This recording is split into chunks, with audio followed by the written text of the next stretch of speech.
अस्सलाम वालेकुम। आज हम सीसीप 3.1 चैप्टर 3 वेल्डिंग इम्परफेक्शन और उसका जो पेज 5 है, पेज 5 में जो है इस पे डिस्कस करते हैं। तो चले शुरू करते हैं। And surface and profile Surface and profile imperfections are generally caused by the poor welding techniques. This include the use of the incorrect welding parameter. यहाँ से अभी हमने स्टार्ट किया था यहाँ तक।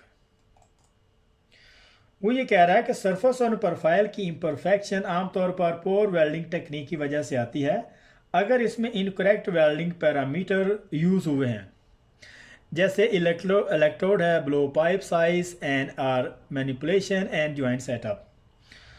और इनकरेक्ट वेल्डिंग पैरामीटर यूज़ हुए हैं अगर इसमें इनकरेक्ट वेल्डिंग पैरामीटर यूज़ हुए हैं, जैसे इलेक्ट्रोड है, ब्लो पाइप है और इसका साइज़, और अगर वहाँ पर अच्छे तरीके से डील नहीं किया गया, इसको मैनिपुलेट नहीं किया गया, सलीके से नहीं किया गया, या फिर वहाँ पे महारत से ना किया जाए, और इसके अलावा जॉइंट सेटअप करेक्ट नहीं है, तो इस वजह से भी ये प्रॉब्लम आ सकती है। तो दिस कैटेगरी में be split into two further groups of the welds, faces and weld root. वो ये कह रहा था इसको मजीद टू ग्रुप में डिवाइड किया है, वेल्ड फेस साइड और वेल्ड रूट साइड। ये इम्परफेक्शन नीचे पिक्चर ABC में दिखाई गई है। This imperfection are shown particularly ABC below. तो यहाँ पे अभी हमारा यहाँ से स्पैटर शुरू करते हैं। Scatter is not a major factor in lowering the weldment's strength, though it may mask other imperfections. Spatter एक मेजर फैक्टर नहीं है, ना इससे वेल्डमेंट की स्ट्रेंथ में कमी आती है। हाँ, अलबत्ता ये दूसरे इम्परफेक्शन के ऊपर आ जाता है। इट में मास्क अदर इम्परफेक्शन, यहाँ तक ये दूसरे इम्परफेक्शन के ऊपर आ जाता है। And should therefore B clean of before inspection, तो इसे इंस्पेक्शन से पहले इसको क्लीन करना चाहिए। स्पैटर में आल्सो हिंडर एंडिटी एंड डेट्रीमेंटल टू कोटिंग।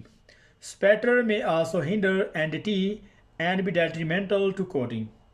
तो स्पैटर जो है वो पाइप के ऊपर जो कोटिंग की जाती है, उसको पेंट किया जाता है या उसको जो रैपिंग की जाती है, और इसके अलावा एंडिटी में भी रिकावट पैदा करता है। It can also be cause micro cracking और hard spot in some material. तो स्पैटर की वजह से जो है माइक्रो क्रैकिंग और हार्ड स्पॉट कुछ मटेरियल में आती है। तो उसकी वजह क्या हो सकती है कि लोकलाइज हीटिंग, क्विंचिंग इफेक्ट।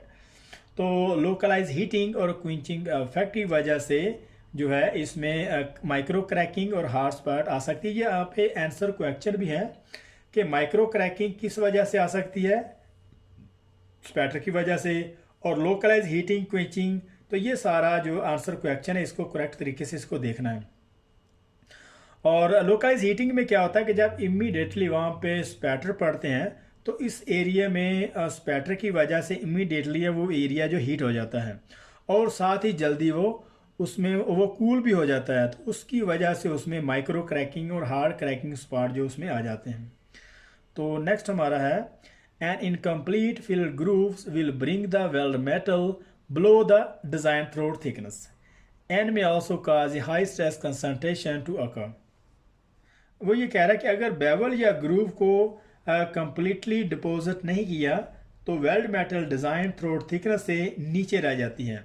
अगर हम उसको फिलड को डिपॉजिट पूरे तरीके से, उसकी जो ग्रूव है, उसकी जो बेवल है, उसको कंप्लीट नहीं करेंगे, तो वो जो डिज़ाइन थ्रोट थिकनेस है एक्चुअली वो पेरेंट्स मेटल की थिकनेस होती है, तो वो उससे नीचे रह जाती है।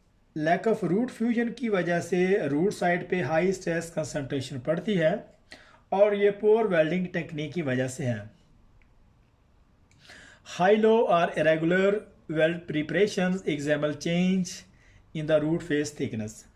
पाइप या प्लेट में हाई लो वगैरह या फिर वेल्ड फेस की एजेस की जो थिकनेस है कम और ज़्यादा हो, उसकी दोनों एजेस मैच ना करती हों, या फिर करंट या एम्परेज पेरेंट्स मेटल की थिकनेस के मुताबिक ना हो, उस वजह से भी लैक ऑफ रूट पेनिट्रेशन हो सकती है। इसके बाद स्पैटर है।